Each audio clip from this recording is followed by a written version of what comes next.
What a segue. Yeah. Holy shit, it's like you've been doing this for nearly a year. Hello, welcome to Hat Trick. I am Jordan Dyler-Coltman, joined by Elliot Tanti and Braden Dyler-Coltman. This is the final episode of the month of January 2021.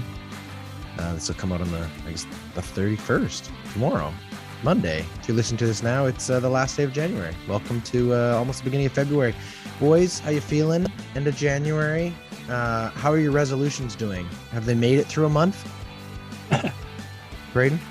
My resolution was hoping that the Oilers turn things around. And after yesterday or 2 days ago now, the new look lineups are giving me full faith that my New Year's resolution will come to fruition. I'm not sure what you've contributed to that with your resolution, but I'm glad that you're finding some success with that. I think faith. I think that's about it. Yeah. All right. Elliot, are you just on a wing and a prayer too with your resolutions, or how's it going? No, I've been putting considerable time and energy into my resolutions this year. I'm down a bunch of weight and getting ready for hot boy summer. Rock and roll. All right. Well, with that, let's get to it. Here's topic one. All right. Topic one. Big weekend in sports. Big weekend.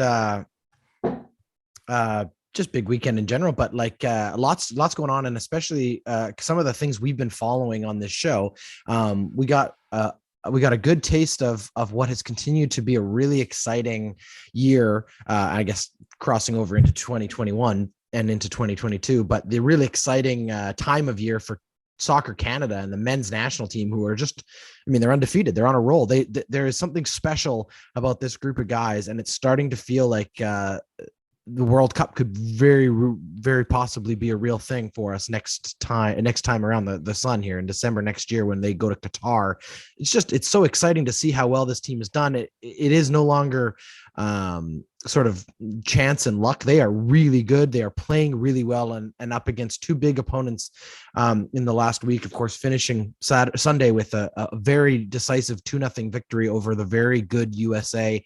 They will face El Salvador on the 2nd. Had to think there for a second to finish off this little grouping of games. And of course, I think back in March, I believe, for the last grouping of games. So Canada looking really good atop the table. Kyle Larin with a goal, Atakubi with a goal. Just overall, awesome to see. Elliot, you've been the loudest and most vocal fan on this show. You got us all revved up and excited for it. I know you were at Commonwealth Stadium, or whatever it's called now, in Edmonton when they were there. Did you watch the games? And moreover, how excited are you to see the continued success? I did watch the games, and I think this speaks to the popularity of the sport and the impact that it's having, and that I chose to watch the Canada soccer game over the first divisional game in the NFL playoffs tonight. So I think that speaks to, well, people vote with their eyes, right? And I think a lot of Canadians probably made a similar choice today, at least in part. No, I think it's very exciting for this team. I was just kind of looking up headlines before we chatted tonight, because I knew we were going to talk about this. And this out of the New York Times, Canada beats US, cementing a soccer power shift. It seems as though that something very special is happening here. People are recognizing that Canada is starting to emerge as the top soccer nation in this part of the world. Is that possible? Can you imagine even saying that? That's crazy. That's very exciting. And heck, they win tonight, 2-0, decisive win, maybe a little bit sloppy towards the end, but they got the second goal late, which really cemented things. And without their two best players, like Alphonso Davies is not playing, and they still did this. There's something here, boys. And I think a lot of people imagined something like this could be possible, in 5 years when North America is actually hosting the World Cup. And that seemed to be what they were shooting towards. So not only is this, a form like them making their goal, but it's 4 years early, and that's outstanding. Absolutely. Braden, did you watch some of the game? I watched a little bit of it after I returned home. The excitement is real, and like you're saying, just the way that we're seeing people, the popularity of the sport grow, as well as just the team. The following of the team is really exciting. Not to put the cart before the horse, but it makes me wonder like how this team would actually fare in Qatar at the World Cup against the likes of Argentina or Mexico or Portugal, these powerhouse Well, they've soccer played teams. Mexico. Well, they've Mexico, yeah, that's right. But just would they even stand a chance? Well, I don't think it matters at this point. We got to get to the dance before we even have to have those questions. Well, that's what the truth is, half the teams in the World Cup are with a real shot at winning it, but getting to the World Cup and having an opportunity, you never know what could happen. That's the truth and the reality of it. We've seen teams go on little runs, and they're the epitome of a Cinderella story. But Elliot's right. Even without Alphonso Davies, even with somewhat of a shorthanded team, they found ways to win both of these two games. They've got another game, as I said, on I guess it's Wednesday. That they'll get an opportunity to play El Salvador. They've only got 4 games left in this, in this tournament. If I'm correct, they've got this one against El Salvador and then 3 more in March. So really, like, the reality of it is setting in here that they haven't lost and they've beaten now the teams that were right nipping at their heels. They beat Mexico, they beat USA, so when you look at the table, those are the 2 teams they had to beat, and they've beaten them both, which is phenomenal. Now they get to play some good, but sort of, teams that haven't had as much success even throughout this tournament. And El Salvador, who is in 6th, they still have to play Costa Rica again, and Costa Rica's in 5th. And then they've got Jamaica and Panama. We've already seen them beat Panama recently. And obviously Jamaica, has only got one win so far in this qualifying tournament. So, the path gets a little bit easier every step they take, and every step they've taken, they have yet to falter, which is phenomenal. And I think that it's just really exciting. The big story for me coming out of this one, although obviously it was really exciting to see them put 2 goals up and be able to do that. But when you actually look at how the game itself, came out, they were outshot. And I know soccer shots are a little bit different, but like 13 scoring chances for the United States to the Canadians 8. Now shots on target's a little bit different. They were about even, but possession wise, the United States maintained possession most of this game. They had a lot more opportunities. It felt like they were pushing, and Canada was just doing a really good job in the midfield and defensively, just sort of keeping those chances to the outside, and then some phenomenal goaltending, some really big saves for Canada. So, it's nice to see them win games that, are contested. And that was not an easy game that they were able to pull out a 2-0 or 2-0 victory. And I guess to stick to the correct football lingo, Elliot, for you, is it starting to feel like this is a real thing, or like, are you still tempering your expectations or nervous about the next 4 games to come? I know John Herdman said in his press availability post game that they're starting to believe as a team that this is a real reality now, and they're starting to let themselves get excited about what they've achieved. Are you excited in that way, or are you going to hold on and see what happens in March? No, I think it's I'm very excited. I mean, I think that what people are saying is it seems like the 24 points in the group stage is sort of what it's going to take to be in the top 3 to make it to Qatar. Canada's at 22. Yeah. And you get 3 points for a win, right? So I'm really excited. I'm not sure I'm booking my tickets to Qatar, but the Canadians might, is because I think that they're really pushing. Braden's question for me is really intriguing. Like, where does Canada match up against the other powerhouses, or not the other powerhouses in the world right now? I'm just looking at the international rankings, and Canada sits 4th, America 11th, and Mexico 14th. That's presumably the Mexico game I think was a bit closer than the USA game today, but presumably Canada's right up there. So when these rankings get shuffled again, we'll see where they end up. But 40 going on, top 20, you'd have to think, which is pretty remarkable, and means that they'll be in games.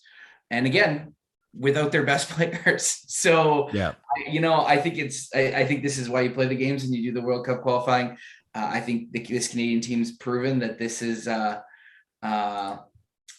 they deserve to be there, and they're going to get an opportunity to see how they are against some of the greatest soccer powers in the world. I think that momentum's a huge thing. Like you're talking about what John Herdman's talking about, which is just, they're starting to believe in themselves. And I think that kind of confidence that continues to build only snowballs. And the momentum, I mean, we know that momentum is huge in sport, whether or not it's in the game or, winning playoff rounds or series. Those kinds of things start to compound. And I think just the direction that this team's going, the excitement around it, all of these great things are kind of coming together to build an amazing amount of momentum towards the World Cup. And for some of those players that are, our top guys, I don't think playing on that stage is going to, give them the jitters that we might think, because Canada hasn't been there. Davies is playing for one of the best teams in the world right now. So he's not everybody on that team, but his kind of leadership and confidence, knowing that, just that this is possible is I think it will take them really far. Well, and again, like I said, just getting to the show is the victory for this team. This is the first time that they've done this in so long. And as an opportunity, I think a lot of people have been surprised and impressed.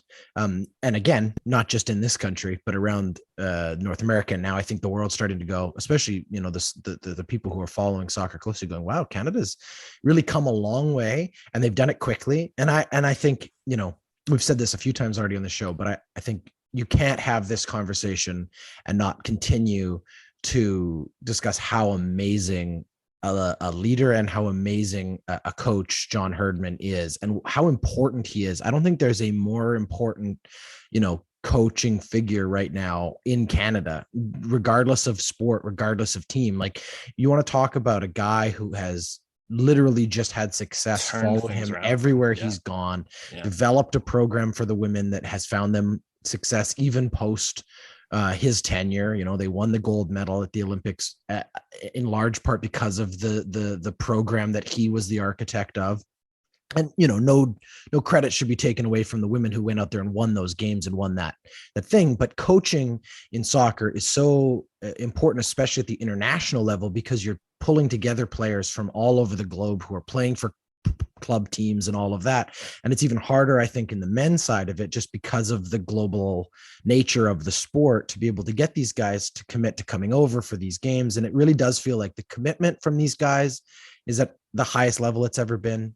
Their belief is at the highest level. And I think John Herdman deserves a lot of credit, if not all of it, for having, built something really, really special. And if they find themselves in a couple months' time, as Elliot said, booking those tickets to Qatar, he deserves all the praise and all the credit. And I'll stand by it. I think he's the best coach in Canada right now at any level of any sport. So it's phenomenal to see, and good for him. Any last thoughts, boys, before we head to the other football? Not on John Herdman, but if we did have time, we could talk about how Dave Tippett's coaching has been of great success too. No, I think we'll leave that alone. Let's leave it right there. That's good enough for me. That's topic one.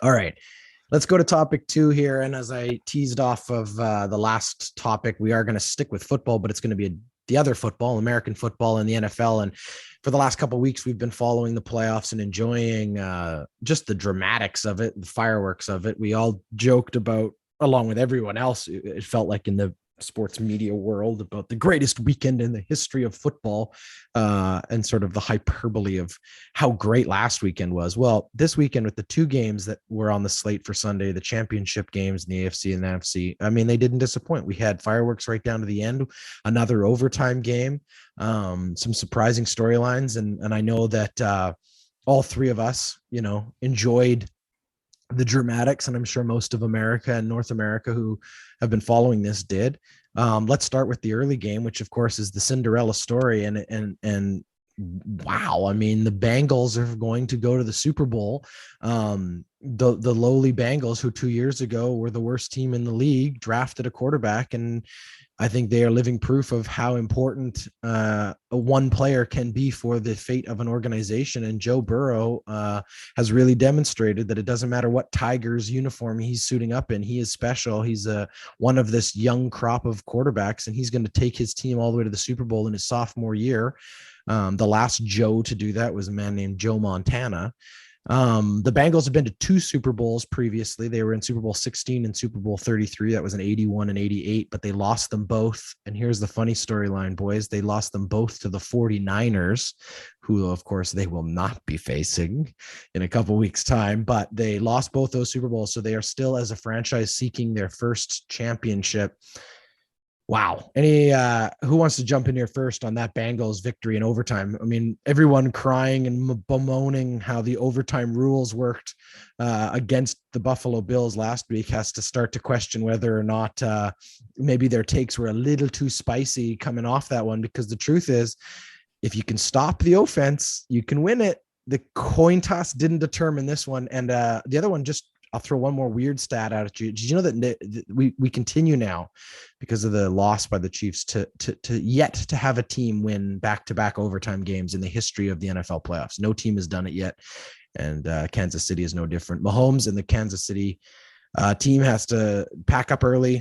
The Bengals, Braden, they've been your team from day one. How excited are you? Well, I'm excited, but I'm pretty sure if you look back, I did not think that they had Patrick Mahomes' number. I don't think anybody did. That's what's so remarkable about this game, but also just sport. You're never out of it. And I think Joe Burrow did an incredible job coming back from down 16. And it's not just Joe, like they've got a great receiving core. Jamar Chase, I'm going to continue to praise this rookie. He'll likely win Rookie of the Year. It's a great team, and they surprised. They shocked the world. They shocked the world today. Elliot. Yeah, what an outstanding game, start to finish. Lots of really interesting stuff. Seemed like Kansas City sort of had a handle after the second half. And then the Bengals, and like you said, Burrow just sort of found a way to dig out. I mean, there's a really important sequence of events in the third quarter where the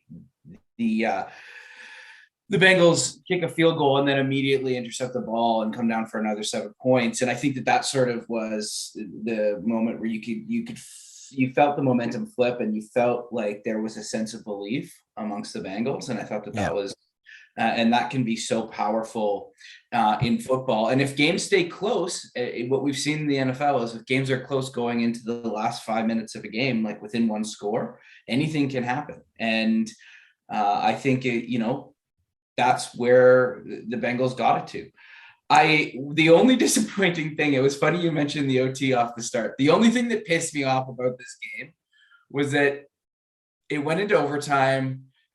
Kansas City wins the coin toss. I just wanted them so badly to just go and score a touchdown and end the game right now, because that might have been the catalyst. That might have been the one too far where the NFL might have finally thought about changing the overtime rule.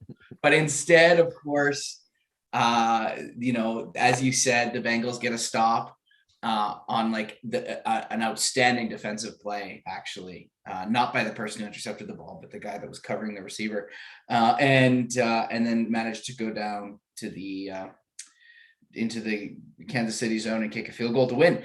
And just an outstanding and great way to end a football game if you're not a Kansas City fan. I think one of the things that keeps coming up, and I think is really interesting, is the emergence of maybe parity amongst the best teams in the NFL.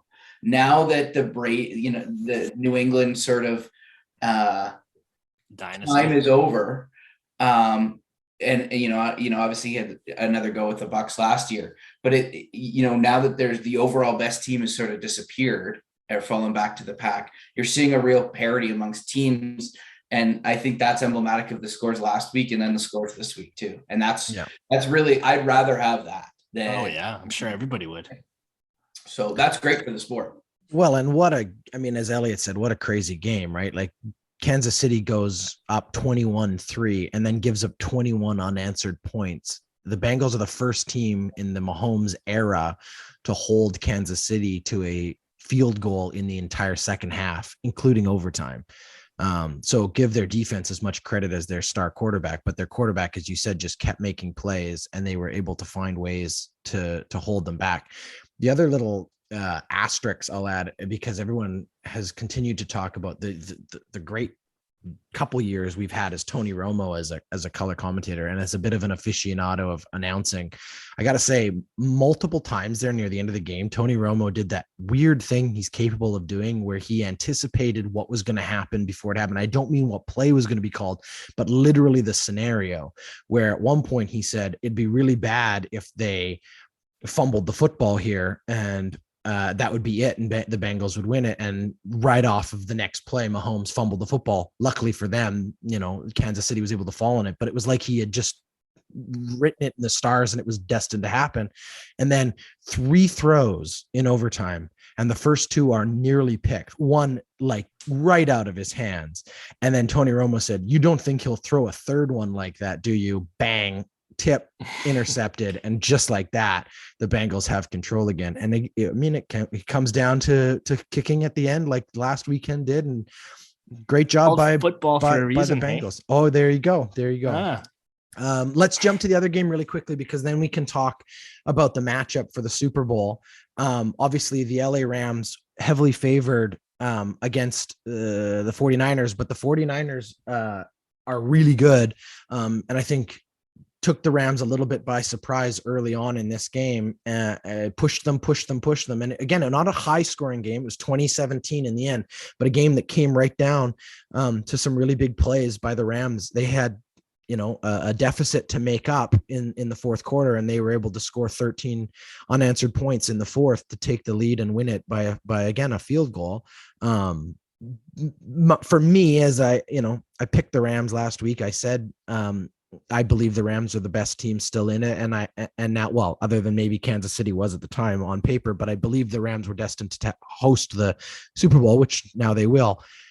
But what I said, the most important thing for me was, like, for Matt Stafford, probably one of the most decorated statistical quarterbacks who have never won a playoff game. He's won now 3 with an opportunity to win a Super Bowl. And how awesome is that for him? A team that was in the Super Bowl in 2018 and lost, so some redemption for a few of the guys that were on that roster, and obviously for Coach McVay. Watching that one, did you think that the Rams were going to be able to come back in the fourth, Elliott, or were you thinking the 49ers had a bit more control? No, I mean, I sort of saw the writing on the wall once the third quarter started going and you started to see the 49ers offense sort of sputter. And this has been the challenge with this team, and dare I say Jimmy Garoppolo, since he's been there. There's an inability to close out games. They needed probably another touchdown in that second half, and they can't be caught, right? We're talking about a very different game. They come out in the third and get a touchdown, or they get the first touchdown, but they just need another one, and they're probably like it's game over, it's iced, right? And just unable to do that. And then so much of the NFL now, because the games are so close, comes down to what are you able to engineer with your offense in the 2-minute drill. And the difference between the great quarterbacks and the good quarterbacks to middling quarterbacks is their ability to execute in the final 2 minutes of a game. And what you saw was Matt Stafford have success and bring his team down and rally them and score, and Jimmy Garoppolo not be able to do that, and ultimately throw the game-ending interception in like a horrific play. Just take the sack. Still got it down. I mean, he ends up 16 for 30. He threw 2 touchdowns, but obviously the game-ending interception. I just don't know that if you're a San Francisco team, this is symbolic of where you're at until you make a change at the QB position. I think that's but again, giving the Rams full credit too. That we talked about how good a defense they are. They made it really hard on Garoppolo in that offense in the second half of that game. They really found a different gear and they pushed hard. And yeah, Matt Stafford did a great job engineering those drives. But when you've got, you know, Cooper Kupp and Cam Akers and Odell Beckham Jr. out there making plays for you, it becomes a lot easier to be able to turn a game around. The 49ers just, like you said, they didn't have anything to meet that once the Rams got rolling. And that defense, I mean, I watched you watched some of those plays late in that game when Garoppolo is scrambling and trying to just make stuff out of nothing. And I mean, you can't play that way against a juggernaut defense like what the Rams have. They're well coached. They execute well. They're very disciplined. They're one of the best defenses when it comes to not giving up unforced penalties. And they're hard to beat. Braden, what did you think as you watched that game? I think, well, you hit the nail on the head there, just that this Rams defense, when you've got Aaron Donald and Von Miller crashing down on you late in the game in your own zone, I mean, yeah, you take the sack. Like you can't just toss the ball up like you did in his own red zone. Like it's just, that's unacceptable. And I know that the pressure is so high that you're just trying to, and he saw a receiver downfield and it just not like that. I mean, it's unfortunate. We saw Pat Mahomes do that last year in the Super Bowl. It was like, just those kinds of errors will end up having the results that they are, which is an unfortunate ending to a 49er season. That had really great success. And, it's unfortunate that it's very likely Garoppolo won't be a 49er next year. They filled their quarterback position. Well, hopefully their future quarterback position of Trey Lance last draft. And we'll see what happens with him, if that's the guy they end up saying, turning the keys over to or not. But I think I'm excited for the Rams. I'm really excited for that team to make it to their hometown Super Bowl. I think that's a really, really exciting narrative. But I really feel for these 49ers. Yeah, I'm sort of like, I got a different take on this. I feel like we have different feelings about the game, because it sounds like you guys are saying, yeah, the Rams went out and won this game. And I feel like I just watched a game where San Francisco lost. They did. They did. They turned that game over. Like, I think that, LA's defense is LA's defense, but San Francisco's like, they've got this by committee sort of approach that's been really successful and only not worked in the last 2 years because they've been riddled with injuries. And when you try and do something by committee and you suffer a lot of injuries, then you're not as strong of a team. Like they are a much better team than they look. They don't have the Cooper Kupps, of course, but they've got a team there. And it felt like they lost this game, that the Rams didn't necessarily win it. No, I agree with that turnover. The way that the 49ers were about to kick a field goal to tie this game. It would go into another overtime, and we would have had possibly a different result. But I do agree with you that the Niners, they lost this game. That was. They had a 3rd and 2 and a 4th and 2, they ended up kicking on 4 and 2 to get them into field goal range before the Rams went and scored that touchdown. They had an opportunity there and they missed it. They had numerous possessions in the second half where they were close, but they just couldn't get it done. They gave it away. Yeah, I think that's fair. I think the defense, though, for the Rams did have one disadvantage that they were working against, in the sense that, they didn't have a timeout left. So if they'd given the San Francisco the opportunity to march down the field, they weren't going to be able to stop them any other way. They'd made some decisions earlier in the game with some challenges, all of which they lost. And I think they took an early timeout after some personnel issues. But the truth is, as you say, I think this game is a little bit harder to sort of say, did one team win it or lose it? There's a confluence of factors. I think the Rams pushed hard enough that the 49ers just sort of cracked a little bit under the pressure. I think that's fair. And I don't think that when they look back at it, the 49ers will be very happy with their results. Really quickly here, Elliot, you want to go to the paper and let us know how we did on our predictions? Other than I don't have the paper on me, but I think I can do it by memory. All right. So I was 0-2 because I took both the 49ers and the Kansas City. Yeah.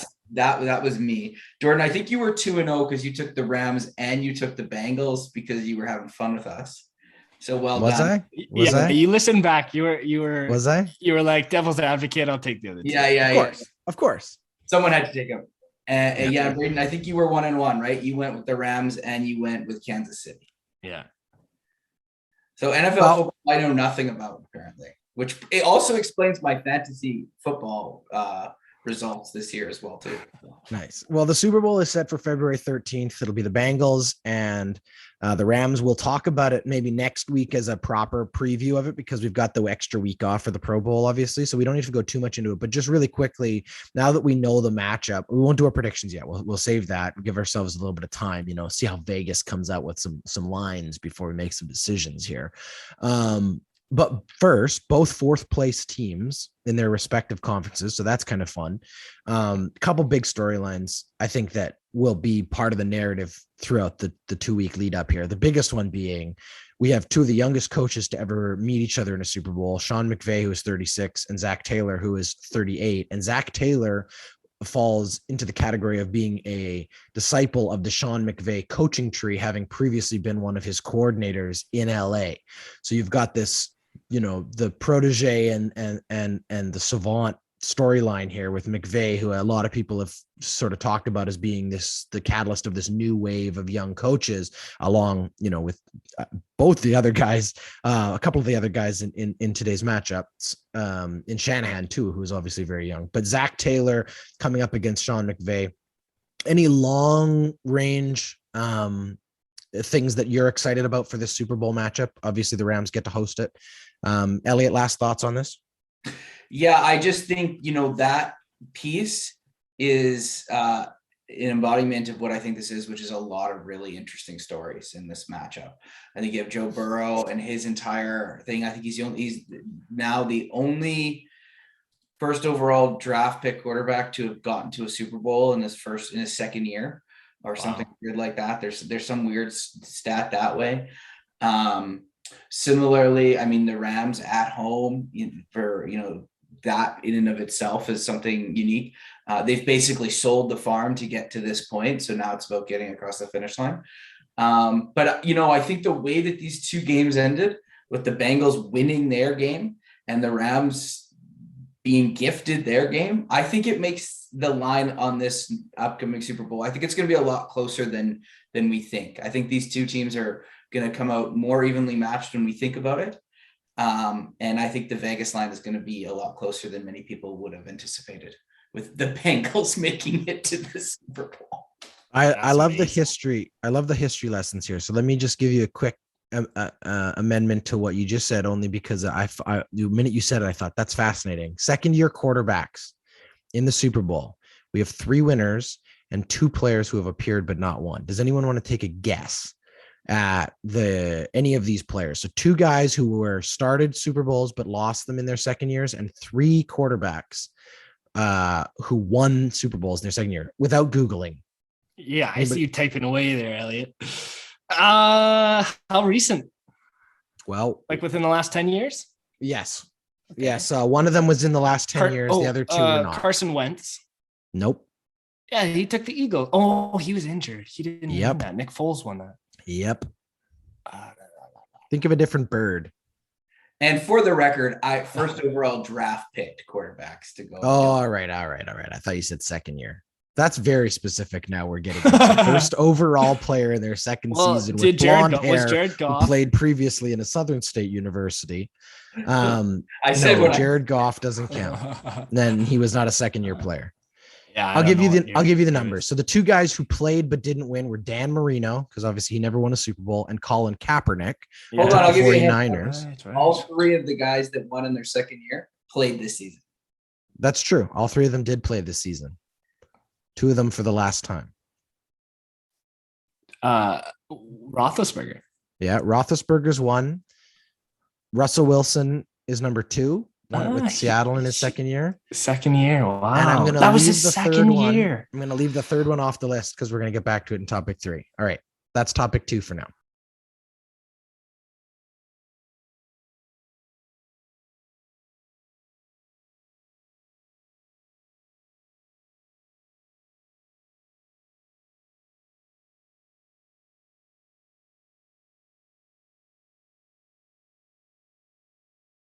Okay, let's go to topic 3. I teased it a little bit out of that last one, just as I did in the first one. We're doing a lot of teasing today with these. Tom Brady wins a Super Bowl in his second year against the Rams, ironically. It has been an interesting additional storyline this weekend in classic Tom Brady fashion to steal some headlines right on the Saturday before the championship matchups he's not a part of. Tom Brady announced, or did he announce he was retiring? Word came out Saturday that he was retiring. Then there was some conflicting reports that he wasn't retiring, including some reporting from his dad, who maybe did or didn't know. But it sounds like it has now been made official by the Buccaneers and by Brady's camp that Tom Brady is hanging up his cleats, hanging up his helmet after an illustrious 22 season career, 20 of them spent in New England, 2 of them, including a Super Bowl championship, his first year with the Buccaneers in Tampa, a 7-time Super Bowl champion, without question. Because in some sports there's some question, but without question, the GOAT, the greatest quarterback of all time. It's not even close. He's been 5-time Super Bowl MVP, 3-time most valuable player in the NFL, maybe again this year, but probably not. 2-time NFL Offensive Player of the Year. He went to 15 Pro Bowls. I mean, the list goes on and on and on and on. And the truth is, at the end of the day, what really matters is the 7 Super Bowls. He's appeared in, I believe, 10. 9 or 10, correct me on that, Elliot, but at 44 years of age, he probably could play another year, but I think a lot of people feel it's probably better to watch someone leave when they are still impressing us and still surprising us than to have them sort of clunk out or heaven forbid lose the end of their career on some bad injury that could happen when you're 44 years old in a league dominated right now by 20-year-olds. But Tom Brady is the GOAT. He walks away. We haven't had a GOAT retire in a while. There's a few maybe that are coming up if we want to have the argument about Jordan and LeBron, but there's no question for Tom Brady. Elliot, I know, as I said, you are our resident NFL fan. How big or important was Tom Brady to the modern NFL from your perspective? Oh, tough question. I don't think it can be overstated. I think this new age that we're living in now with young, dynamic quarterbacks on every team, a pass-first mentality, a sport that has changed its rules to protect the quarterback position, is largely because of the impact that Tom Brady has had on the league, both from success, and from a success perspective, but also just his personality and how he's done it for as long as that he has. I mean, just in terms of, I felt that stat that you brought last week around all 4 of the remaining coaches in the in last week's games were younger than Tom Brady himself, was to me just is so both illuminating, impressive, and sort of speaks to what a remarkable sort of influence and player he's been in the NFL. And I think, when you think about, if there was any doubt, that was erased last year when he went to a completely different team and won another Super Bowl. And I think to do that and to demonstrate that ability and to get away from, it was because he always had Belichick and that's why he won, to be able to avoid that, I think was to be able to stamp out that, was sort of the final nail in the coffin of Tom Brady as the greatest ever. And I think that speaks to his it's just remarkable what he's done, regardless of whether you love him or hate him. And I think he is probably also the most polarizing figure in football, if not one of the many. You can't understate the importance that he's had in his career. Braden, thoughts on Brady? You said the greatest quarterback of all time. Just to correct, he is the greatest American football player of all time. I think when you look at, when you mentioned James and Jordan, there is a debate between generations of who the greatest of all time is. I don't think there's a debate really here between different generations of the sport who the greatest impact and player is, and that will forever, well, I shouldn't say forever, but right now, indefinitely be Tom Brady. What he's done, and Elliot spoke to his personality and the way that he went about things. He always did things on his terms. Beyond getting drafted in the 6th round, he conducted himself in a way that was, it was a winning mentality. It was also, humble when he needed to be. And he was a killer when he also needed to be. Deflated balls potentially. Like he did everything on his own terms. And I think that's to be recognized. And yeah, it's a great illustrious career. There have been reports that this might not actually be on his terms, that he hasn't made up a decision. He hasn't decided whether or not he's retiring. But regardless, let the parade start now. If he retires 5 years from now, I think that this guy's an amazing career, and it should be celebrated. Absolutely.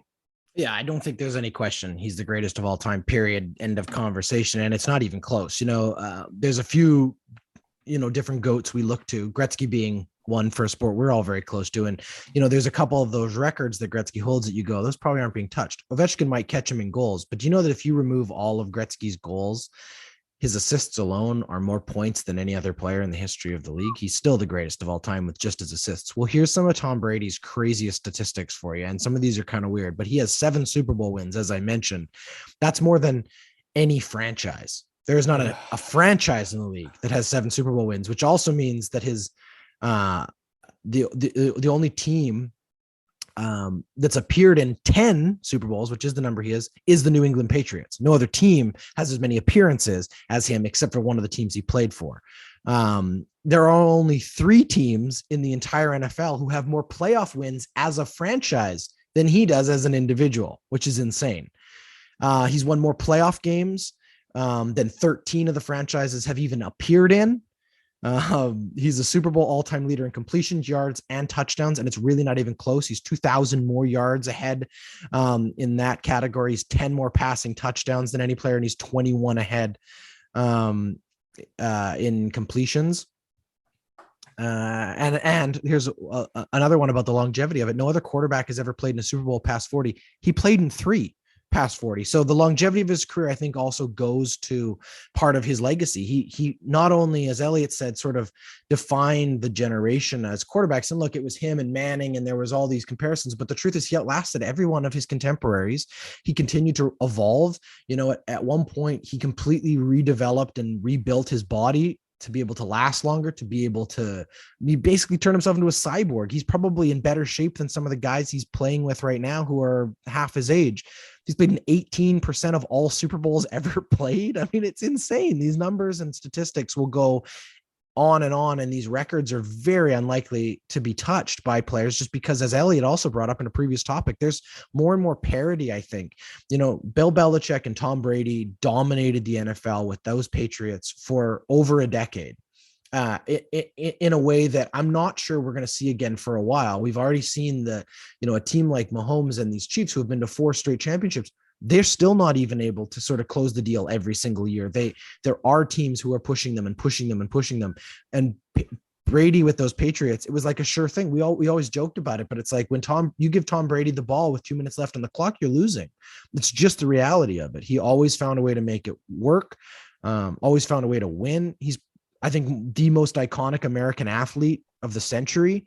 The greatest of all time, not even close. And is it sad to see him go? I don't know. It feels a little overdue, but he always said he wanted to play to 45, and he basically did. So give him full credit. Who knows? He could pull a Brett Favre, and we'll see him for another 5 years. Well, this is the thing, right? Like at the start of the season, there was this joke where him and Gronk did some thing for the Buccaneers, and he made a joke about playing for 4 or 5 more years, and people said, well, he could. There's been no real decline. And even this year, the only decline was maybe they didn't get the results that they wanted from a playoff standpoint, but I mean, they still made it to divisional finals. They were still, first in their division. The question, I think, that I don't know that a decision's been made, and it seems like the media is sort of up in the, no one's really confirmed it. And as you said, it will be on his terms, and that's how it is. The question is, Tampa Bay sort of got to like remake its entire roster. And I don't think he wants to play on a bad team. So I think that's some of this, is that he might not be coming back as a Buccaneer, but I'm not sure he's done. I don't know. Maybe I'm wrong. Well, he is from California. Maybe the Niners take a stab at putting a championship run together. I don't know. Well, they were contenders for him the last time around, and he chose to go play in Florida. So we'll see. I think it's a done deal. It sounds like it's been pretty well reported. I think it's very possible that it hasn't been confirmed, because I think, again, as Elliot said, he would like to do this on his own terms. And I think that this was the gun was jumped a little bit in terms of how this announcement may or may not be sort of rolled out. Yeah. The one thing I think he could be one of those situations too, where he comes back and signs a 1-day contract with New England to retire as a Patriot. I could see maybe. I just don't understand. So Adam Schefter released this initial report of him retaring, but even like with all knowing that nothing's final, or he hasn't confirmed or anything like that, how is that even fair for the media to do that? I don't understand. Like, then you're kind of just saying, well, maybe it's going to happen, but it's going to happen. Yeah, I think it's been it's not just Schefter, but like most of the insiders have clearly had these conversations. It seems like the Buccaneers have pretty much said as much. It's the NFL itself put out a statement basically congratulating him on a great career. I don't think that all of those organizations that close to him would do that if they didn't truly believe this was the case. But as I said, I think there's speculation that maybe the way in which this was meant to be announced by the TB12 team, who, again, Tom Brady for the last 4, 5, 6, 7 years, even almost a decade, has basically been his own media brand as well. He's got TV shows, he's got the whole TB12 method, and this whole branding that is setting him up for what will eventually be the next stage of his personal life and career. And it's very possible that there is some other version of an announcement that they're looking to do. Again, they're aware of the shock value of it, but it is what it is. I think it's pretty clear, whether it's today, a week, a month, or even a year from now, Tom Brady's career stands on its own. And I think that to feel like it's coming to the end of it is definitely, sort of the changing of the guard, the shifting of the entire sort of gravitational pull of the NFL. There's all been about it's Tom Brady and everybody else, and has been for a long time. And everyone is compared to, and everybody's contrasted to Tom Brady. And with him gone, there is a big void. There's a big shift in how the NFL is covered and talked about and all of these things. And there'll be a lot of these young quarterbacks who we've enjoyed now for the last couple of weeks of the playoffs, showing how good they are. It's Josh Allen and Mahomes and Joe Burrow's league. Matt Stafford's the old guy when you look at it, and some of these young guys, even the guys who haven't yet found success, but are just dynamic and exciting to watch. It's really their league now. And if Brady steps away, as we think he has, then, it truly is their league. So I would say happy trails and hats off to the greatest of all time. As Elliot said, love him or hate him, you can't deny that he was the greatest of all time. There's really not even a conversation. So, all right. Well, with that, another good week for us, and another great week of football. So we've got a week off from the NFL schedule before the Super Bowl. There's a Pro Bowl, but nobody watches that. And there'll be lots of hockey to talk about. And coming up at the next weekend, we've got the Olympics. And I know there are some storylines that will be attached to that. Lots of controversy, lots of dramatics. We didn't get to talk about Claude Julien breaking his ribs and not being able to coach the men's team. So we'll get to all those storylines and more next weekend when we get into our sort of Olympic kickoff. But thank you both, and thanks to everybody who watches. We're not a television show. Thanks to everybody who listens. You could watch the image. You could watch it if you want. You could watch the time go by as you listen. You could. Right. You could. Yeah, you're right. Anything is possible. Just like Kevin Garnett said. All right. With that, let's leave it there. Thanks, boys. Thanks everybody for listening. That's Hat Trick. Hattrick is a member of the Ordinary Podcasting Network. It's produced every week by Jordan Dowler Coleman and Braden Dowler Coleman. You can follow us on Instagram, Twitter, and Facebook. Thanks for listening.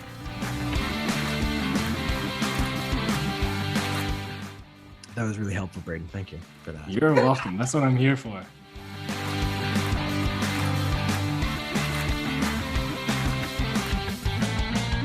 The Ordinary Podcasting Network wishes to acknowledge that the lands on which our conversations take place include Treaty 6 territory, the traditional meeting ground and home for many Indigenous peoples, including the Cree, Dene, Saulteaux, Blackfoot, Métis, and the Nakota Sioux peoples, as well as the unceded territories of the Coast Salish peoples, including the territories of the Musqueam, Squamish, and Tsleil-Waututh nations. We acknowledge the many First Nations, Métis, and Inuit whose footsteps have marked these lands for generations.